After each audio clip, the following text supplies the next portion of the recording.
This is the proper way to start your chainsaw. Put the brake on, put it on full choke, put it between your legs, as it tries to fire, put on half choke.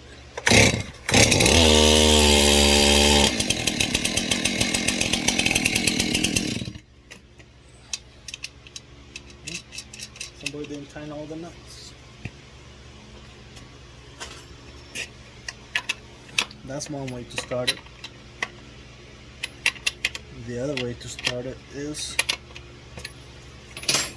with your foot.